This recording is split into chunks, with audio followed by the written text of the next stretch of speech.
내가 왜 이러지? 장사는 오늘 장사는 어떡하지? 아저씨, 떡볶이 한 접시요. 네, 금방 나갑니다. 정명수는 익숙한 동작으로 떡볶이를 휘저으며 대답했다. 매운 고추장 냄새가 코를 찌르고 뜨거운 철판에서 김이 피어올랐다. 손님은 1,000원짜리 지폐 5장을 내밀었다. 명수는 그 돈을 받으며 씁쓸하게 웃었다. 작년 같으면 이맘때쯤 줄을 서서 기다리던 손님들이었는데 요즘은 한산하기만 했다. 시장 입구에 생긴 대형 프랜차이즈 분식점 때문이었다. 깔끔한 인테리어에 에어컨까지 갖춘 그곳은 노점상인 자신과는 비교할 수조차 없었다. 명수는 녹슨 철판을 닦으며 한숨을 내쉬었다. 가스비, 재료비, 딸의 취업 학원비까지 생각하니 머리가 지끈거렸다. 명수 씨, 장사 어때요? 옆 노점에서 생선을 파는 혜란이 물었다.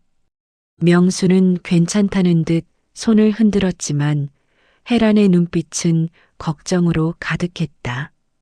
그녀 역시 장사가 시원치 않기는 마찬가지였다. 시장 전체가 죽어가고 있었다. 오후 4시 손님이 뚝 끊겼다.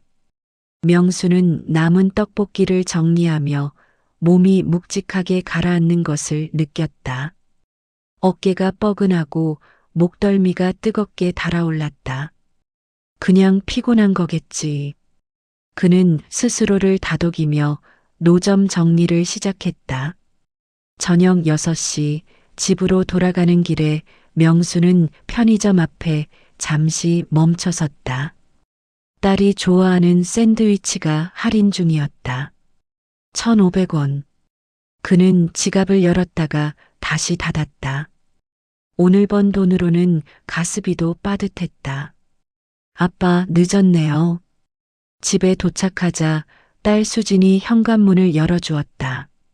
명수는 미안하다는 말 대신 웃음으로 대답했다. 수진은 아버지의 창백한 얼굴을 보며 걱정스러운 표정을 지었지만 명수는 아무렇지 않은 척 방으로 들어갔다. 밤 10시 명수는 침대에 누웠지만 잠이 오지 않았다. 온몸이 욱신거렸고 열기가 가시지 않았다. 그는 이불을 덮으며 생각했다. 내일은 좀 나아지겠지. 장사도 잘 되겠지. 하지만 몸은 그의 낙관을 배신하고 있었다.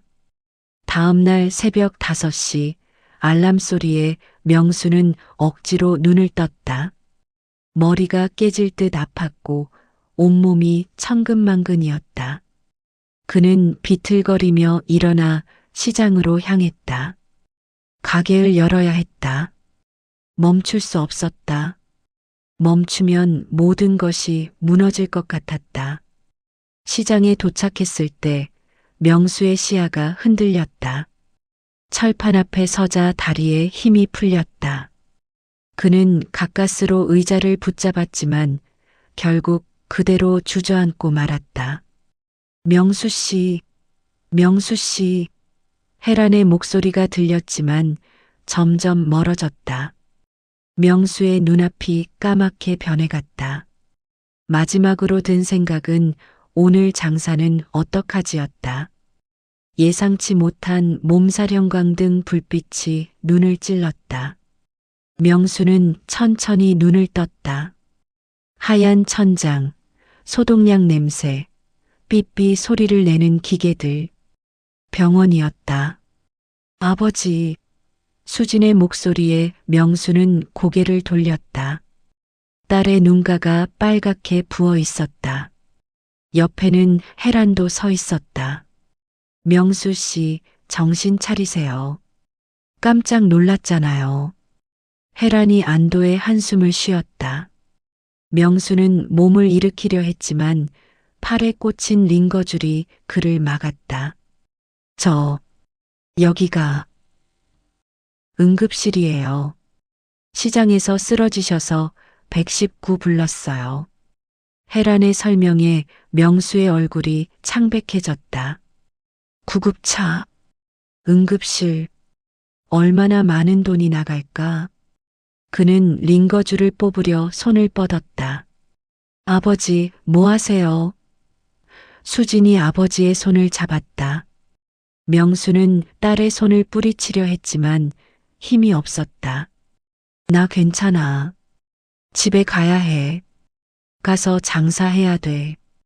장사는 무슨 장사예요? 의사 선생님이 뭐라고 했는지 아세요? 수진의 목소리가 떨렸다. 명수는 딸의 얼굴을 제대로 볼 수 없었다. 시야가 계속 흐려졌다. 문이 열리며 의사가 들어왔다. 젊은 남자 의사는 차트를 보며 침착하게 말했다. 환자분, 고열과 탈수 증상이 심합니다. 과로로 인한 면역력 저하로 급성 기관지염이 발병했고요. 최소 사흘은 입원 치료가 필요합니다. 사흘요? 안 됩니다. 하루면 몰라도 하루로는 불가능합니다. 지금 상태로 퇴원하시면 폐렴으로 진행될 수 있습니다. 의사의 단호한 목소리에 명수는 입을 다물었다. 사흘이면 장사를 못하는 날이 사흘이다. 하루에 5만 원씩만 벌어도 15만 원인데 거기다 병원비는 또 얼마나 나올까? 의사가 나가고 침묵이 흘렀다. 명수는 천장을 멍하니 바라보았다. 수지는 아버지의 손을 꽉 쥐고 있었다. 아버지, 저 아르바이트 더 늘릴게요. 그러니까 제발 치료받으세요. 아니야. 너는 공부해야지. 공부가 뭐가 중요해요? 아버지 건강이 먼저죠. 수진의 눈에서 눈물이 떨어졌다. 명수는 딸의 눈물을 보며 가슴이 무너지는 것을 느꼈다. 자신 때문에 딸이 울고 있었다. 자신 때문에 딸의 미래가 흔들리고 있었다. 혜란이 조용히 말했다. 명수 씨, 일단 치료부터 받으세요. 가게은 제가 좀 지켜볼게요. 혜란 씨까지 무슨... 아니에요. 저도 장사 안 될 때 명수 씨한테 얼마나 신세졌는데요. 이럴 때 서로 돕고 사는 거죠. 명수는 고개를 저었지만 몸은 그의 의지를 따르지 않았다. 다시 열이 치솟으며 온몸이 떨렸다. 간호사가 들어와 해열제를 링거에 주입했다. 보호자분들, 환자가 안정을 취해야 합니다. 잠시 밖에서 기다려주세요. 수진과 혜란이 나가고 명수는 홀로 병실에 남았다. 창밖으로 도시의 불빛이 보였다. 저 어딘가에서 사람들은 장사를 하고 돈을 벌고 삶을 이어가고 있었다. 자신만 멈춰 있었다. 이러다가 정말 모든 게 끝나는 건 아닐까? 명수의 눈에서 뜨거운 것이 흘러내렸다. 그것이 눈물인지 땀인지 알 수 없었다. 그는 눈을 감았다. 아무것도 생각하고 싶지 않았다. 받아들이기 어려웠던 현실 떡볶이 2인분이요. 명수는 잠에서 깨어 벌떡 일어났다.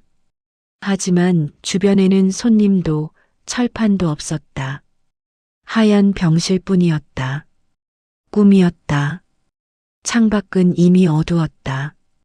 시계를 보니 저녁 8시였다.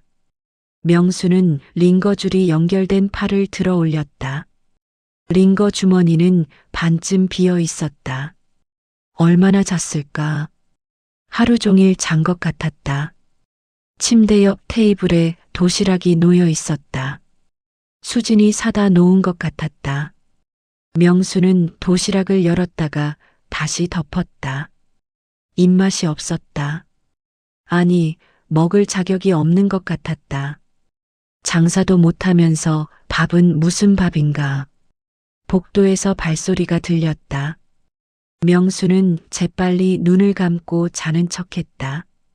문이 열리는 소리, 누군가 방에 들어오는 기척. 수진이었다. 아버지. 수진의 목소리는 작았다. 명수는 계속 눈을 감고 있었다. 딸을 볼 면목이 없었다. 제가 더 잘했어야 했는데 아버지 혼자 너무 힘들게 하고. 수진의 흐느낌이 들렸다. 명수는 가슴이 찢어지는 것 같았지만 계속 눈을 감고 있었다. 얼마 후 수진이 나갔고 명수는 천천히 눈을 떴다. 그는 천장을 바라보며 생각했다. 이대로 여기 누워 있으면 모든 것이 무너진다.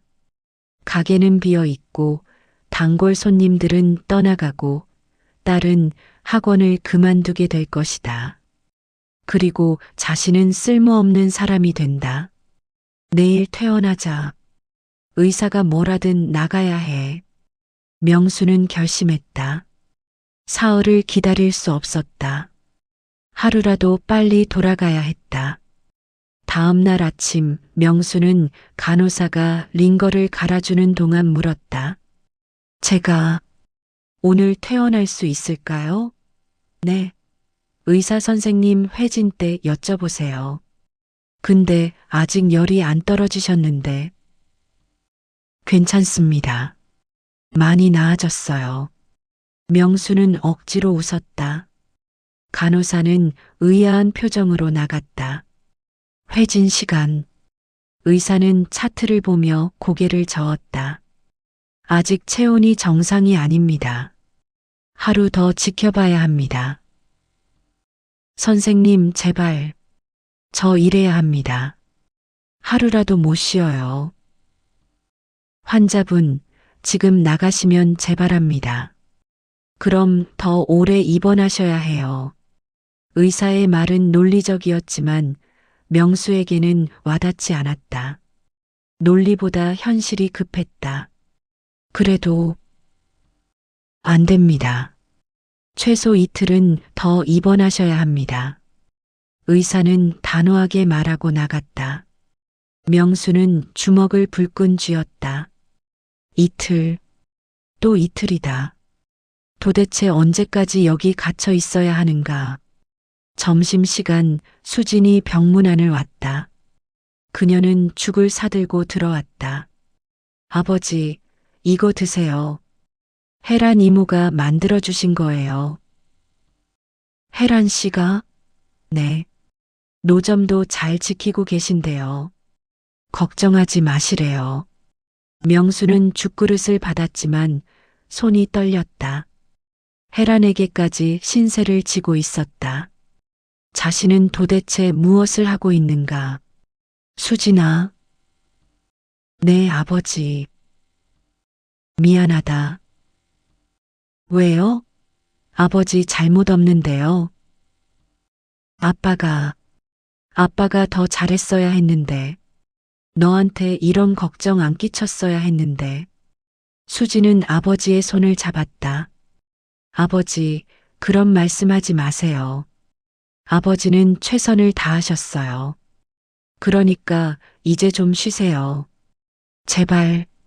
명수는 딸의 손을 꽉 쥐었다. 눈물이 날 것 같았지만 참았다. 아버지는 울면 안 된다고 생각했다. 오후 3시 명수는 혼자 병실에 남아 창밖을 바라보았다.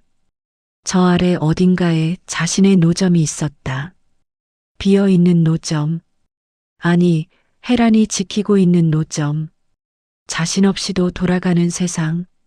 나는 정말 필요한 사람일까? 명수는 자신에게 물었지만 답은 나오지 않았다. 똑똑.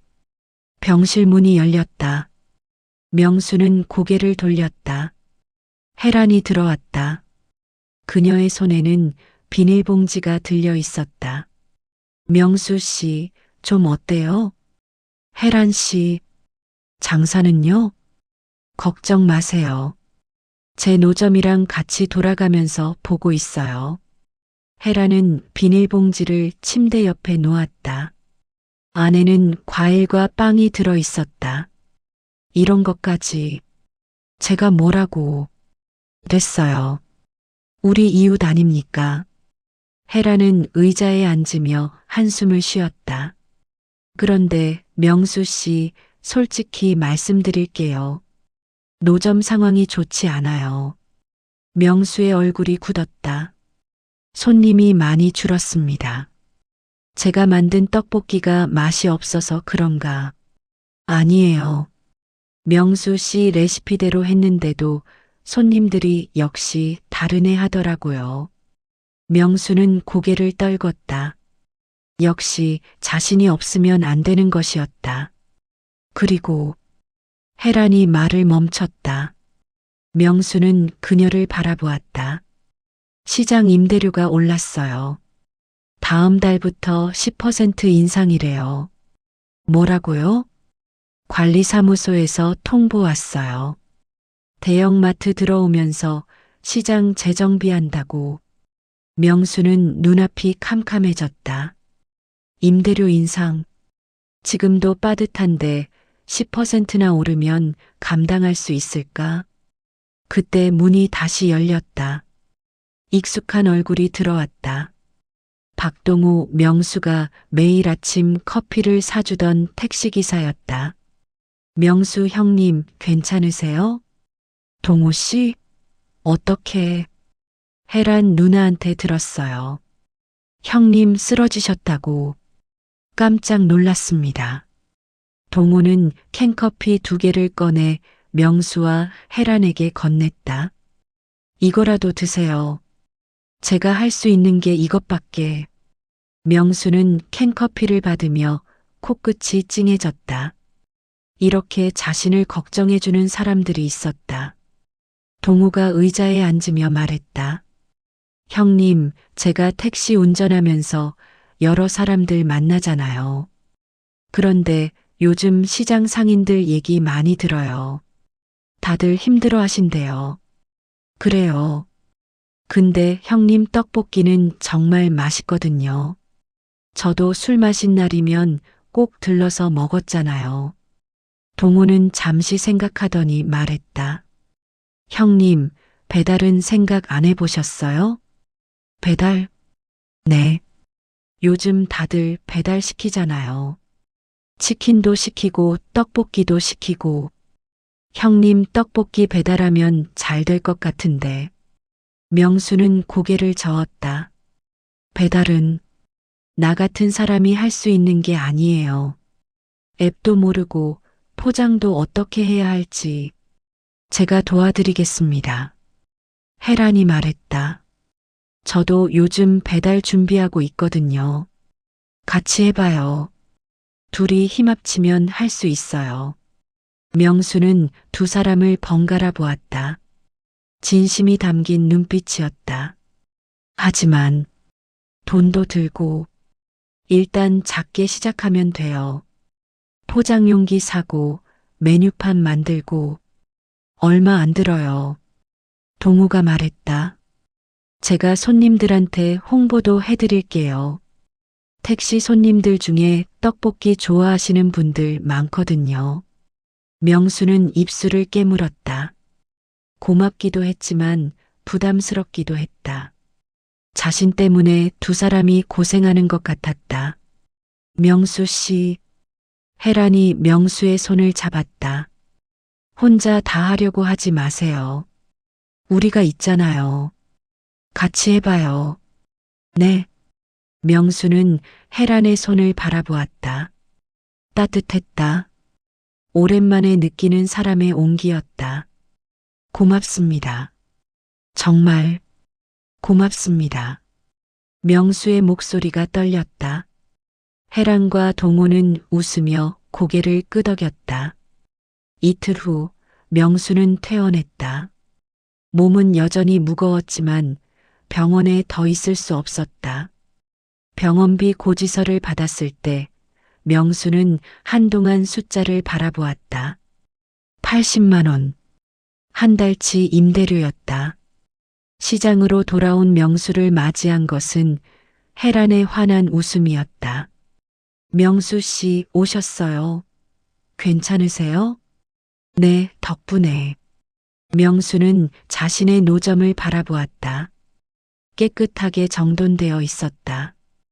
혜란이 매일 닦아준 것이 분명했다. 혜란 씨, 정말 감사합니다. 이제 제가 할게요. 천천히 하세요. 무리하지 마시고요. 혜란은 자신의 노점으로 돌아갔다. 명수는 앞치마를 두르고 철판을 켰다.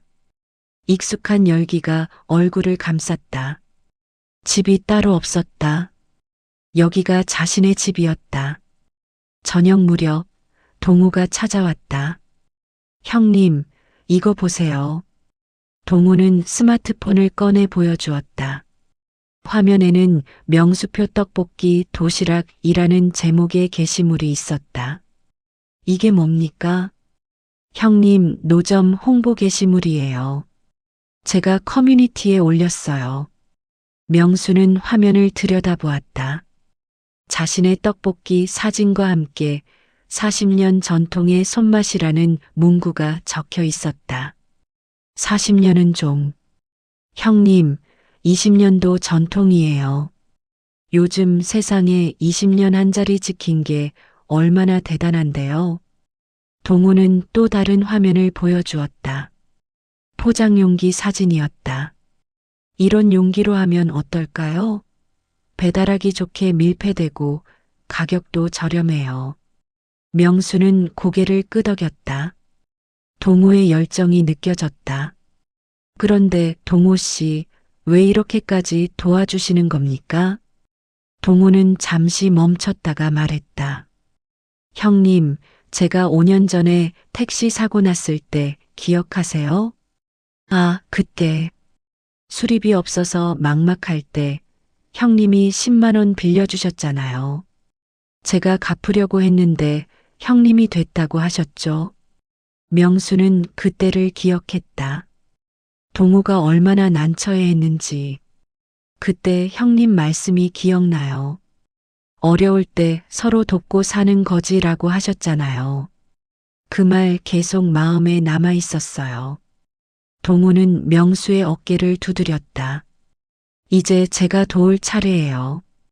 형님. 명수는 아무 말도 할 수 없었다.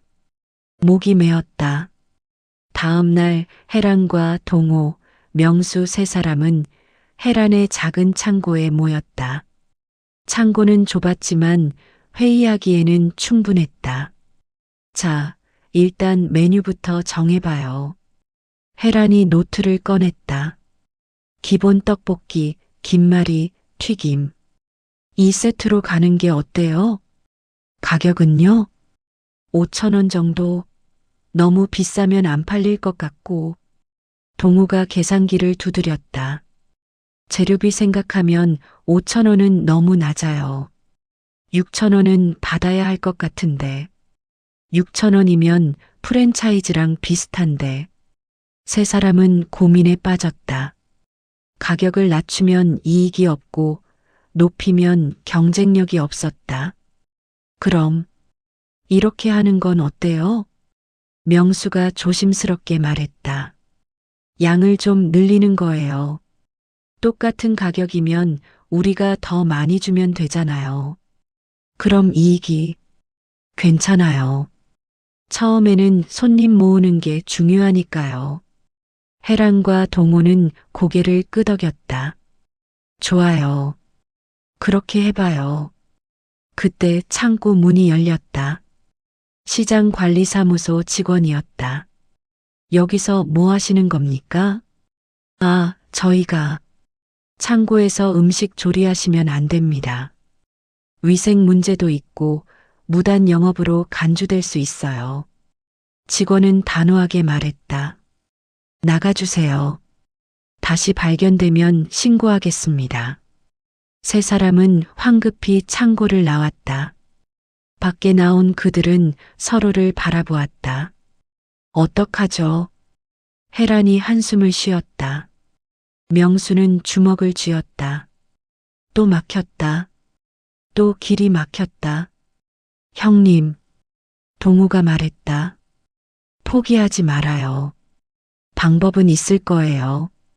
명수는 하늘을 올려다보았다. 하늘은 잿빛이었다. 비가 올 것 같았다. 제 집에서 하면 안 될까요? 동우의 말에 명수와 혜란이 동시에 고개를 돌렸다. 집에서요? 네. 제가 원룸인데 주방이 꽤 넓거든요. 거기서 도시락 만들면 어떨까요? 혜란이 고개를 저었다. 동우 씨, 그건 너무 폐가 되잖아요. 괜찮아요. 어차피 혼자 사는 집인데 뭐. 그리고 저녁에만 쓰면 되니까 낮에는 형님들이 쓰셔도 돼요. 명수는 난감한 표정을 지었다. 동호 씨 집까지 신세지면 정말 미안해서. 형님, 아까 포기하지 말자고 했잖아요. 일단 시작이라도 해봐요. 안 되면 그때 다른 방법 찾으면 되고요. 동호의 눈빛은 진지했다. 명수는 혜란을 바라보았다. 혜란도 고민스러운 표정이었지만 천천히 고개를 끄덕였다. 동호 씨, 정말 고맙습니다. 에이, 뭐려. 그럼 내일부터 시작해 볼까요? 세 사람은 서로를 보며 웃었다. 힘든 상황이었지만 함께라는 사실이 힘이 되었다. 다음 날 오전 명수와 혜란은 동호의 원룸을 찾았다. 오래된 빌라 2층, 좁은 계단을 올라가니 동호가 문을 열고 기다리고 있었다. 어서 오세요. 좀 좁아도 양해해 주세요. 원룸은 생각보다 깔끔했다. 동호가 아침 일찍 청소한 흔적이 역력했다. 주방이 여기예요. 어때요? 싱크대는 작았지만 가스레인지는 두 구였다. 충분했다. 여기서 할 수 있겠어요. 혜란이 말했다. 명수는 주방을 둘러보며 머릿속으로 계산했다. 재료 손질, 조리, 포장. 동선을 어떻게 짜야 효율적일까? 형님, 냉장고도 쓰세요. 제가 비워뒀어요. 동우가 냉장고 문을 열어보였다.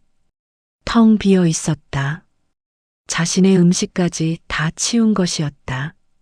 동우 씨, 이러면 밥은 어떻게 해? 편의점에서 사 먹으면 되죠. 걱정 마세요. 명수는 더 이상 말을 잇지 못했다. 고마움에 가슴이 먹먹했다. 자, 그럼 시작해 볼까요? 혜란이 가져온 장바구니에서 재료를 꺼냈다. 떡, 어묵, 양배추, 고추장, 설탕, 물엿. 명수의 20년 노하우가 담긴 재료들이었다. 명수 씨, 레시피 알려주세요.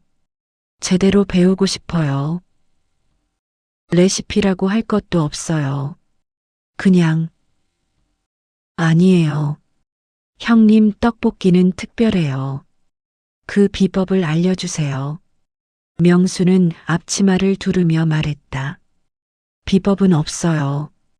그냥 정성이죠. 명수는 냄비에 물을 붓고 다시마를 넣었다. 육수부터 제대로 내야 해요. 요즘 사람들은 다 분말 쓰지만 저는 다시마하고 멸치로 육수를 내요. 시간은 좀 걸리지만 맛이 달라요. 혜라는 열심히 메모했다. 동우는 옆에서 스마트폰으로 영상을 찍었다. 이것도 홍보 자료로 쓸 수 있을 것 같아요. 육수가 끓는 동안 명수는 고추장 양념을 만들었다. 고추장은 이렇게 물엿하고 섞어야 해요. 설탕만 넣으면 단맛만 나거든요. 물엿을 넣으면 윤기도 나고 텁텁하지 않아요. 비율이 어떻게 되세요? 고추장 5, 고춧가루 1, 설탕 2, 물엿 2. 대충 이 정도요. 대충이요? 명수는 웃었다. 사실 정확한 건 아니에요. 날씨에 따라, 재료 상태에 따라 조금씩 달라져요. 맛을 보면서 조절해야 해요. 해란과 동호는 고개를 끄덕였다. 요리는 과학이 아니라 예술이었다. 육수가 끓자 명수는 떡을 넣었다. 떡은 한 번에 다 넣으면 안 돼요. 조금씩 나눠서 넣어야 익는 정도가 고르거든요. 철저한 손놀림. 20년 경험이 배어 있었다. 자, 이제 불을 줄이고 이렇게 저어주면서 명수는 국자로 떡볶이를 천천히 섞었다. 양념이 떡에 고루 배어들었다. 와! 동우가 탄성을 질렀다. 윤기가 흐르는 떡볶이가 완성되고 있었다. 맛 좀 볼까요? 명수는 떡 하나를 건졌다. 해란이 입에 넣고 천천히 씹었다. 어때요? 완벽해요. 역시 명수 씨 손맛이에요. 명수는 뿌듯하게 웃었다. 오랜만에 느끼는 자신감이었다. 자, 이제 포장해봐요. 동우가 준비한 용기에 떡볶이를 담았다. 김말이와 튀김도 함께 넣었다.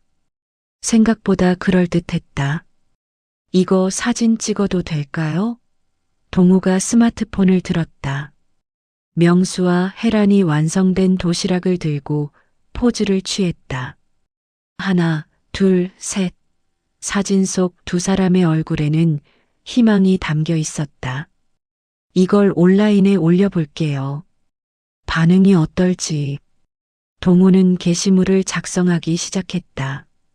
제목은 20년 전통 명수표 떡볶이 배달 시작합니다. 일단 오늘은 테스트로 몇 개만 만들어 볼까요? 네, 5개 정도. 세 사람은 재료를 다시 손질하기 시작했다. 좁은 주방에서 셋이 움직이니 답답했지만 이상하게 마음은 편했다. 해란 누나, 양배추 좀 더 썰어주세요. 명수 씨, 어묵은 이 정도 크기면 돼요? 동호 씨, 포장 용기 좀 더 꺼내주세요. 서로 부딪히고 웃고 땀을 흘렸다. 시간 가는 줄 몰랐다. 오후 3시 5개의 도시락이 완성되었다. 자, 이제 배달해 볼까요?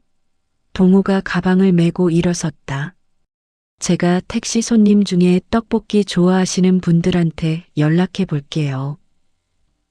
조심해서 다녀와요. 명수와 해라는 동우를 배웅했다. 문이 닫히고 둘만 남았다. 명수 씨. 네, 우리 할 수 있을까요? 해란의 목소리에는 불안이 섞여 있었다. 명수는 창밖을 바라보았다. 해가 기울고 있었다. 모르겠어요. 솔직히. 하지만 명수는 해란을 바라보았다. 해볼 만한 것 같아요. 혼자였으면 진작 포기했을 텐데 같이 하니까 할 수 있을 것 같아요. 해란이 미소 지었다. 그래요. 우리 같이 해봐요. 두 사람은 싱크대를 정리하기 시작했다. 다음을 준비하기 위해 연속되는 시련 속에 선택 저녁 6시 동우가 돌아왔다. 그의 얼굴에는 땀이 흥건했지만 표정은 밝았다. 다 팔렸어요. 정말요? 네. 다들 맛있다고 하셨어요. 내일도 주문하고 싶다는 분도 계시고요. 명수와 해라는 손뼉을 쳤다. 첫 시도가 성공이었다. 그런데 동호의 표정이 어두워졌다. 한 분이 포장 상태가 별로라고 하시더라고요. 국물이 새서 가방이 좀 젖었대요. 명수는 도시락 용기를 집어들었다. 밀폐가 완벽하지 않았다. 좀 더 좋은 용기를 써야 할 것 같아요. 그런데 그러면 원가가 올라가잖아요. 어쩔 수 없죠. 품질이 우선이에요. 세 사람은 다시 고민에 빠졌다. 좋은 용기는 개당 1,000원이 더 들었다. 5개면 5,000원, 10개면 10,000원. 이익이 거의 남지 않았다. 일단 내일은 10개 만들어 봐요. 반응 보고 결정해요. 다음 날 세 사람은 이른 아침부터 동호의 집에 모였다. 10개의 도시락을 만드는데 3시간이 걸렸다. 생각보다 시간이 많이 걸리네요. 혜란이 땀을 닦으며 말했다. 이렇게 하면 하루에 몇 개나 만들 수 있을까요? 많아야 20개 정도. 20개로는 수익이 너무 적어요. 계산기를 두드리던 동호가 한숨을 쉬었다. 재료비, 용기가, 가스비 빼면 한 개당 1,500원 정도 남네요. 20개 팔아봐야 3만 원. 명수는 말없이 떡볶이를 저었다. 3만 원. 하루벌이로는 너무 적었다. 조금 더 효율적으로 해야 할 것 같아요. 혜란이 말했다. 재료 손질을 미리 해두면 어떨까요? 전날 밤에 다 준비해 놓고. 그것도 좋은 방법이네요. 세 사람은 희망을 되찾았다. 방법은 있었다. 포기하지 않으면 길이 보였다. 오후 2시 동우가 도시락을 들고 나갔다. 그런데 1시간 후 다급한 전화가 걸려왔다. 형님, 제가 넘어졌어요. 뭐, 어디서? 계단에서 다리를 삐끗했어요. 도시락도 다 엎질러지고. 명수는 전화기를 쥔 손이 떨렸다. 지금 어디야? 내가 갈게. 아니에요. 괜찮아요. 그냥 손님들한테 환불해 드려야 할 것 같아요. 전화가 끊겼다. 명수와 혜라는 서로를 바라보았다. 가봐야죠. 두 사람은 서둘러 동호가 있는 곳으로 향했다. 시장 근처 골목, 동호는 계단에 주저앉아 있었다. 발목이 퉁퉁 부어 있었다. 동호 씨, 누나, 형님, 죄송해요. 제가 조심했어야 했는데. 됐어요. 일단 병원부터 가요. 세 사람은 가까운 정형외과로 갔다. 의사는 X-레이를 찍어보더니 고개를 저었다. 인대 손상이에요. 깁스까지는 필요 없지만 최소 2주는 무리하시면 안 됩니다. 2주요? 동호의 얼굴이 창백해졌다. 2주면 배달을 못하는데. 건강이 우선이에요. 배달은 우리가 할게요. 명수가 말했지만 속으로는 막막했다. 자신도 체력이 완전히 회복되지 않았는데 배달까지 할 수 있을까? 병원을 나온 세 사람은 동호의 집으로 돌아왔다. 침묵이 흘렀다. 형님, 누나, 제가 다 망쳤어요. 동호가 고개를 떨궜다. 무슨 소리예요? 당신 잘못 아니에요. 혜란이 동호의 어깨를 두드렸다. 그냥 우리가 조금 더 준비했어야 했어요. 너무 급하게 시작한 거죠. 명수는 창밖을 바라보았다. 비가 내리기 시작했다. 하늘도 함께 울고 있는 것 같았다. 일단 오늘은 그만하고 집에 가요. 내일 다시 생각해봐요. 세 사람은 각자 집으로 돌아갔다. 명수는 집에 도착해서도 잠을 이룰 수 없었다. 계속되는 악재. 도대체 언제까지 버틸 수 있을까? 다음 날 아침 명수는 시장에 나갔다. 노점을 열었지만 손님은 오지 않았다.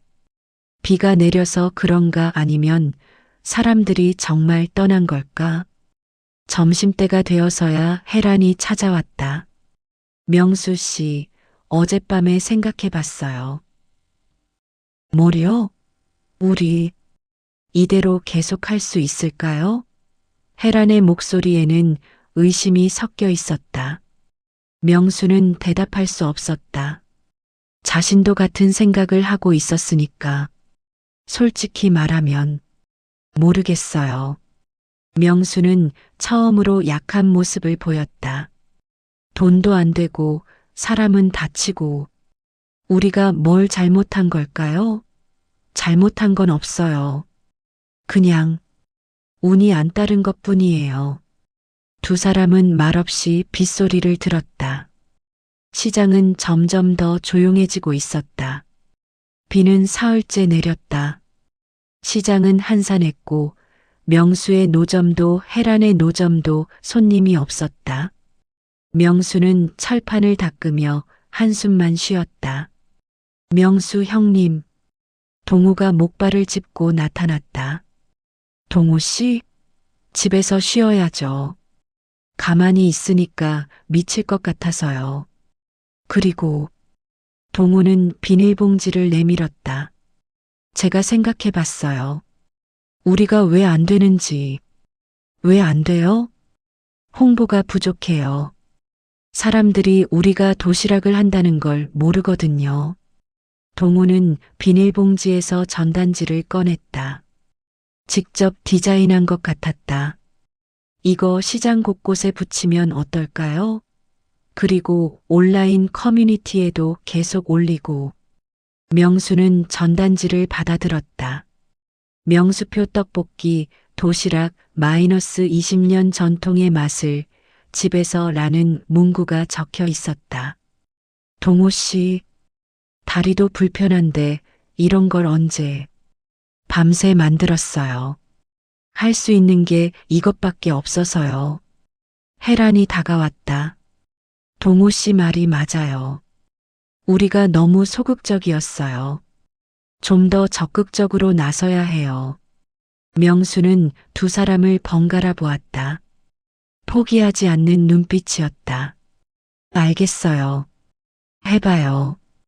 그날 오후 세 사람은 시장 곳곳에 전단지를 붙였다. 동우는 다리가 불편했지만 목발을 짚고 함께했다.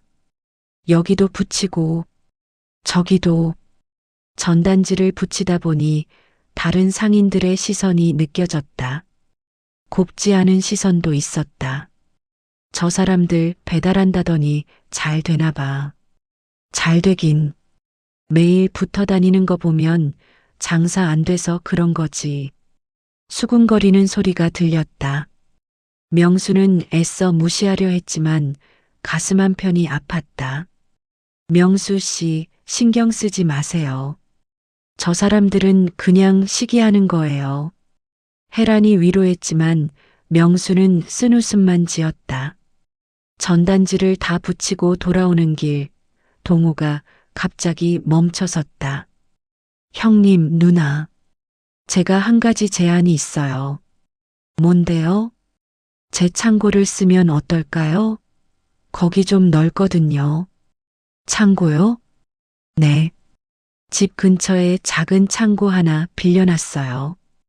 택시 용품 보관하려고. 거기서 도시락 만들면 좀 더 효율적일 것 같아요. 명수와 헤라는 놀라움과 고마움이 섞인 표정으로 동호를 바라보았다. 동호 씨, 우리한테 왜 이렇게까지. 형님, 저 혼자 살면 뭐해요? 같이 사는 게 인생이잖아요. 동호는 환하게 웃었다. 다음 날 세 사람은 동호의 창고를 찾았다. 생각보다 넓고 깨끗했다. 와, 여기 좋은데요? 그죠? 여기서 작업하면 훨씬 편할 거예요. 동호는 구석에 있던 박스들을 치웠다. 명수와 헤라는 청소를 시작했다. 여기에 조리대 놓고 저기에 재료 보관하고. 헤란이 공간을 설계했다. 동호는 의자에 앉아 온라인 주문 시스템을 만들고 있었다. 형님, 이거 보세요. 온라인 주문 폼 만들었어요. 스마트폰 화면에는 간단한 주문서가 떠 있었다. 여기 메뉴 선택하고 주소 입력하고 결제하면 끝이에요. 간단하죠? 이거 진짜 되는 거예요? 네, 테스트해 봤는데 잘 작동해요. 명수는 화면을 들여다보았다. 자신의 떡볶이가 온라인에 올라가 있었다. 신기했다. 자, 이제 본격적으로 시작해 볼까요? 세 사람은 창고를 정리하고 재료를 들여왔다. 오래된 테이블을 조리대로 쓰고 카세트 버너를 여러 개 준비했다. 이제 좀 제대로 된 것 같네요. 혜란이 만족스럽게 주변을 둘러보았다. 그런데 배달은 어떻게 하죠? 동호 씨는 다리가 불편하고 제가 오토바이 면허 있어요. 혜란이 말했다. 예전에 딸 유치원 보낼 때 타고 다녔거든요. 오토바이 빌려서 배달하면 되죠. 오토바이요? 위험하지 않아요? 괜찮아요. 조심히 다니면 돼요. 명수는 걱정스러웠지만 달리 방법이 없었다. 알겠어요. 대신 절대 무리하지 마세요. 네, 걱정 마세요. 그날 저녁 첫 온라인 주문이 들어왔다. 띵동. 동호의 스마트폰에서 알림음이 울렸다. 왔어요. 주문 하나 들어왔어요. 정말요? 세 사람은 환호성을 질렀다. 첫 손님이었다. 빨리 만들어요. 명수는 서둘러 떡볶이를 만들기 시작했다. 혜라는 포장을 준비하고 동호는 주문 내용을 확인했다. 주소는 여기네요. 가까워요. 좋아, 내가 배달할게. 혜란이 헬멧을 썼다. 명수는 조심스럽게 도시락을 건넸다. 조심히 다녀와요. 네. 혜란이 오토바이를 타고 사라졌다. 명수와 동호는 창고에 남아 그녀가 돌아오기를 기다렸다. 30분 후 혜란이 돌아왔다. 얼굴에 땀이 흥건했지만 표정은 밝았다. 손님이 엄청 좋아하셨어요. 맛있다고, 다음에도 주문하겠다고. 정말요? 네. 그리고 이거. 혜라는 팁으로 받은 1,000원을 꺼냈다. 손님이 주신 거예요. 수고했다고. 명수는 1,000원짜리 지폐를 바라보았다. 작은 돈이었지만 가치는 컸다. 누군가 자신들의 노력을 인정해 준 것이었다. 우리 할 수 있을 것 같아요. 명수가 조용히 말했다. 혜란과 동호는 고개를 끄덕였다. 네, 우리 할 수 있어요. 세 사람은 서로를 보며 웃었다. 작은 시작이었지만 희망이 보였다. 한 달이 흘렀다. 매일 밤 창고에서 도시락을 만들고 혜란이 배달을 다녔다. 처음에는 하루 한두 개였던 주문이 점점 늘어나기 시작했다. 오늘은 5개나 왔어요. 동우가 주문서를 출력하며 외쳤다. 5개면 우리 최고 기록인데요. 이제 슬슬 입소문이 나는 것 같아요. 명수는 떡볶이를 만들며 미소 지었다. 손에 익은 동작, 익숙한 매운 냄새. 힘들었지만 보람이 있었다. 명수 씨, 제가 오늘은 6시까지 배달하고 올게요. 조심히 다녀와요. 날씨가 추워졌으니까. 혜란이 두꺼운 패딩을 입고 나갔다. 명수는 그녀의 뒷모습을 바라보며 고마움을 느꼈다. 형님, 온라인 리뷰 좀 보세요. 동우가 스마트폰을 내밀었다. 떡볶이 진짜 맛있어요. 딱 옛날 맛이에요. 포장도 깔끔하고 양도 많아요. 강추합니다. 배달하시는 분도 친절하세요. 다음에도 주문할게요. 명수는 리뷰를 읽으며 눈시울이 뜨거워졌다. 자신의 노력을 알아주는 사람들이 있었다. 형님, 우리 이제 괜찮을 것 같죠? 그래요. 조금씩 나아지고 있어요. 그날 저녁 명수는 오랜만에 시장 노점으로 돌아갔다. 한 달간 문을 닫았던 곳이었다. 철판에는 먼지가 쌓여 있었다. 명수 씨, 오셨어요? 옆 노점 주인이 반갑게 인사했다. 네, 오랜만이죠. 요즘 배달한다면서요? 잘 되나 봐요? 그냥, 그럭저럭요. 명수는 철판을 닦기 시작했다. 녹이 슬어 있었지만 아직 쓸만했다. 어이, 명수 씨. 뒤에서 낯선 목소리가 들렸다. 돌아보니 시장 상인회장이었다. 회장님, 안녕하세요. 명수 씨, 배달업 한다면서? 그거 신고했어요? 신고요? 배달업도 영업신고를 해야죠. 안 그러면 불법이에요. 명수는 당황했다. 신고를 해야 한다는 걸 몰랐다. 그거 몰랐습니다. 에이, 모르긴. 다들 알면서 모른 척 하는 거지. 어쨌든 조심하세요. 신고 들어가면 곤란해요. 회장은 의미심장한 표정으로 떠났다. 명수는 그 자리에 멍하니 서 있었다. 신고를 해야 한다고? 머리가 복잡해졌다. 신고를 하려면 서류도 준비해야 하고 비용도 들 것이다. 하지만 안 하면 불법이었다. 집에 돌아온 명수는 수진에게 털어놓았다. 아빠, 당연히 신고해야죠. 불법으로 하면 나중에 더 큰 문제가 생겨요. 그런데 비용이. 제가 아르바이트비에서 보탤게요. 걱정 마세요. 수진의 단호한 목소리에 명수는 고개를 끄덕였다. 다음 날 명수는 해랑과 동호를 만나 상황을 설명했다. 영업신고요? 저도 몰랐네요. 제가 알아볼게요. 어떻게 하는 건지. 동호가 스마트폰을 꺼내 검색하기 시작했다. 서류가 좀 복잡하네요.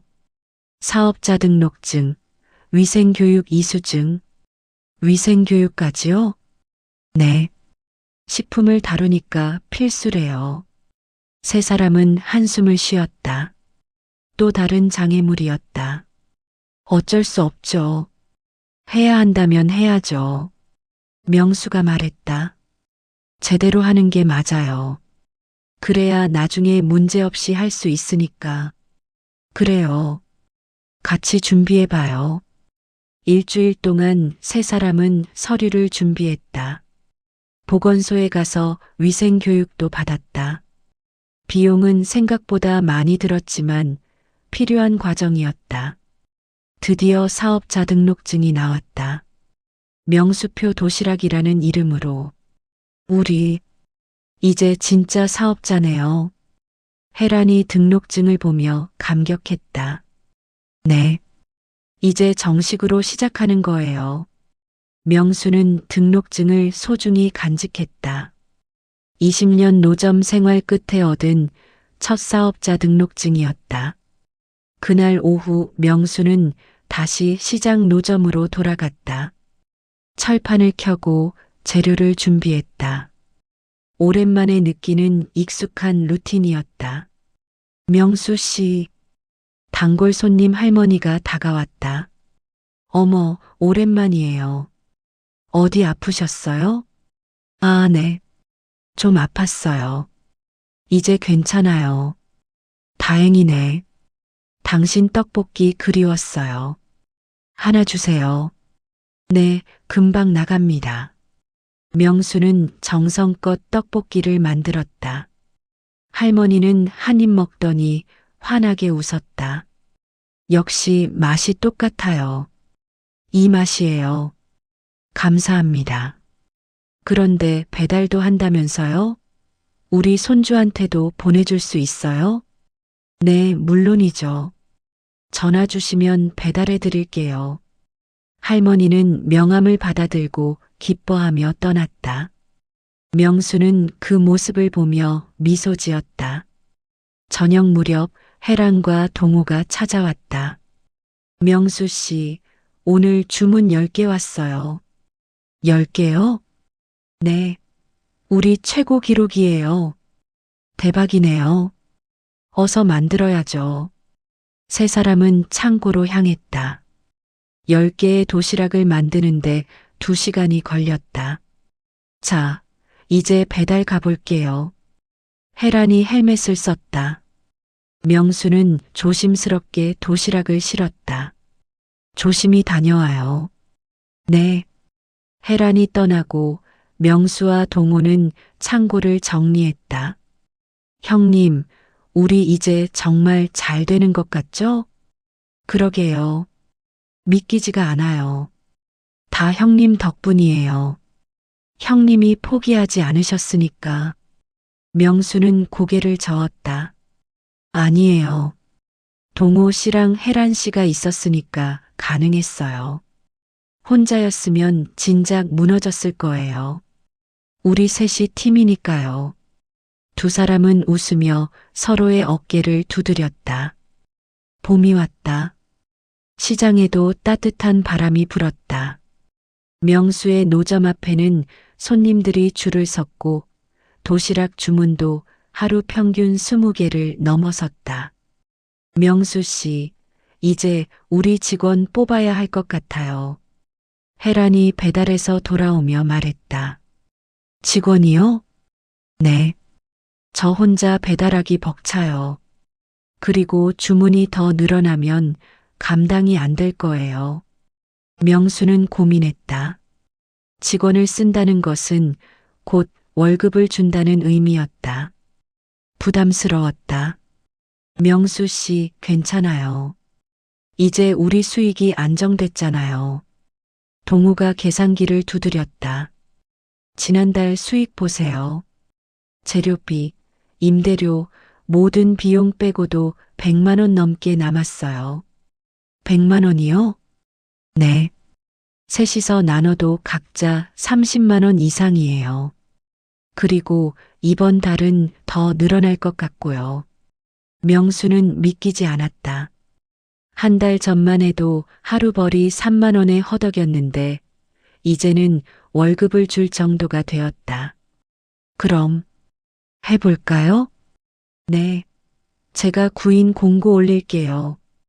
동우는 신이 나서 스마트폰을 꺼냈다. 일주일 후 첫 면접이 있었다. 20살 청년 김준혁이었다. 저 배달 경험은 많아요. 열심히 하겠습니다. 준혁은 긴장한 얼굴로 말했다. 명수는 그 모습이 몇 년 전 자신과 비슷하다고 느꼈다. 준혁 씨, 우리 일이 쉽지 않아요. 괜찮겠어요? 네. 저 힘들어도 잘할 자신 있어요. 명수는 혜란과 동호를 바라보았다. 두 사람 모두 고개를 끄덕였다. 좋아요. 내일부터 나오세요. 감사합니다. 준혁의 얼굴이 환해졌다. 명수는 그 모습을 보며 뿌듯함을 느꼈다. 다음 날부터 준혁이 합류했다. 처음에는 서툴렀지만 금방 적응했다. 준혁 씨, 여기 주소 보고 다녀오세요. 네. 준혁이 오토바이를 타고 떠났다. 혜란은 안도의 한숨을 쉬었다. 이제 좀 숨통이 트이네요. 혼자 다니니까 정말 힘들었거든요. 고생 많았어요, 혜란 씨. 아니에요. 다 같이 한 거죠. 명수는 창고를 둘러보았다. 정리된 재료들, 깨끗한 조리대, 쌓여있는 주문서들. 몇 달 전과는 완전히 다른 풍경이었다. 명수 씨, 네. 우리 진짜 해냈네요. 혜란의 목소리에는 감격이 담겨 있었다. 명수는 고개를 끄덕였다. 네. 우리 해냈어요. 그날 저녁 네 사람은 작은 회식을 했다. 창고 안에서 치킨과 맥주를 마셨다. 건배. 네 개의 잔이 부딪혔다.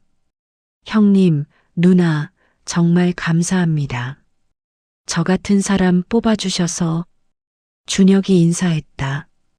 천만에요. 우리도 고마워요. 준혁 씨 덕분에 우리가 편해졌어요. 동우가 준혁의 어깨를 두드렸다. 그런데 형님, 앞으로 계획이 어떻게 되세요? 준혁이 물었다. 계획이요? 명수는 잠시 생각했다. 글쎄요. 일단은 이대로 계속하는 거죠.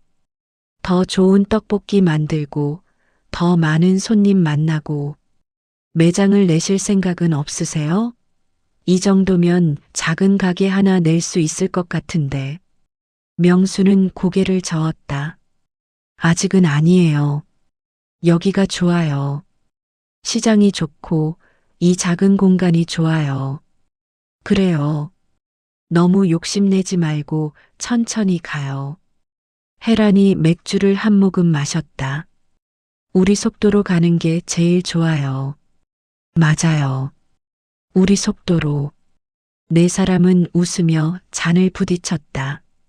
며칠 후 명수는 수진과 함께 저녁을 먹었다. 아빠, 요즘 많이 좋아 보여요. 그래, 그런가? 네.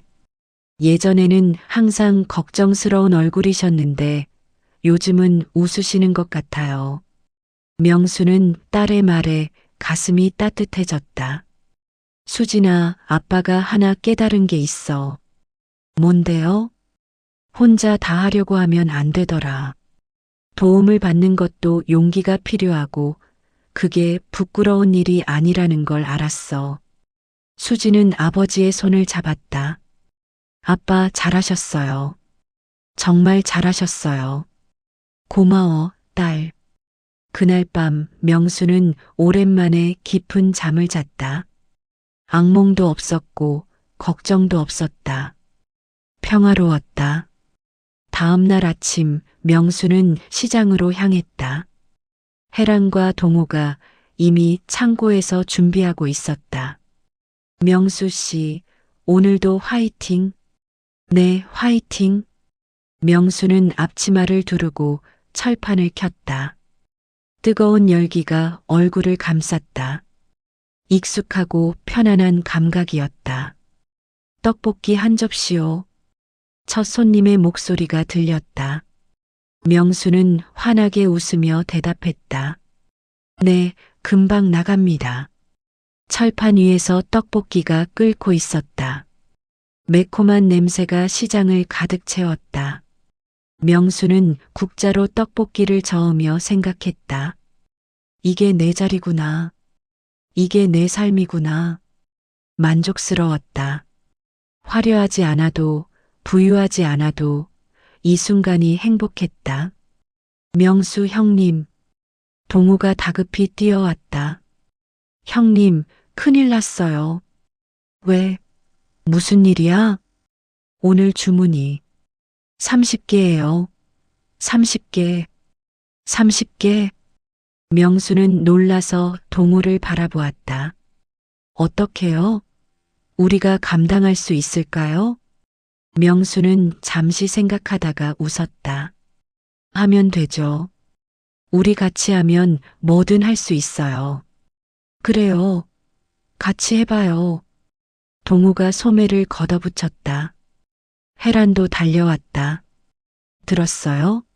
30개래요. 네, 들었어요. 빨리 시작해요. 세 사람은 창고로 달려갔다. 준혁도 이미 와 있었다. 형님들, 저도 도울게요. 좋아, 다 같이. 네 사람은 분주하게 움직이기 시작했다. 떡을 손질하고 양념을 만들고 국물을 끓였다. 땀이 흘렀지만 힘들지 않았다. 혜란 누나, 양배추 더 필요해요. 준혁 씨, 포장 용기 좀 더 꺼내주세요. 명수 형님, 이 정도 간이면 될까요? 완벽해요. 웃음소리가 창고를 가득 채웠다. 힘든 일이었지만 함께하니 즐거웠다. 오후 5시 마지막 도시락이 완성되었다. 다 했다. 네 사람은 하이파이브를 했다. 우리 정말 대단해요. 30개를 다 만들다니. 이제 배달만 하면 끝이에요. 준혁과 혜란이 오토바이에 도시락을 실었다. 다녀올게요. 두 사람이 떠나고 명수와 동호는 창고에 남아 정리를 시작했다. 형님, 오늘 정말 수고하셨어요. 동호 씨도 수고했어요. 명수는 창고 밖을 바라보았다. 해가 지고 있었다. 노을이 아름다웠다. 동호 씨, 네, 형님. 고마워요. 정말 고마워요. 저야말로 고맙죠. 형님 덕분에 제 인생이 달라졌어요. 두 사람은 노을을 바라보며 서 있었다. 말은 필요 없었다. 마음이 통했다. 저녁 무렵 네 사람은 다시 모였다. 오늘의 성과를 나누며 웃고 떠들었다. 오늘 손님들 반응이 정말 좋았어요. 한 분은 팁으로 5,000원이나 주셨어요. 우리 진짜 잘하고 있는 거 맞죠? 당연하죠. 명수는 세 사람을 바라보았다. 혜란, 동호, 준혁. 가족 같은 사람들이었다. 혼자가 아니구나. 명수는 비로소 깨달았다. 자신은 혼자가 아니었다. 함께하는 사람들이 있었고 그들이 자신의 힘이었다. 여러분, 명수가 입을 열었다. 우리 앞으로도 계속 같이 가요. 힘들 때도 좋을 때도 계속 같이. 당연하죠. 우리 팀이잖아요. 명수표 팀. 네 개의 손이 겹쳐졌다. 명수표 팀 화이팅. 외침 소리가 창고를 넘어 시장으로 하늘로 퍼져나갔다. 명수는 창밖을 바라보았다. 별이 뜨기 시작했다. 어둠 속에서도 반짝이는 별들처럼 자신들도 어둠 속에서 빛을 찾았다. 이제 시작이야. 명수는 웃으며 생각했다. 우리의 새로운 시작.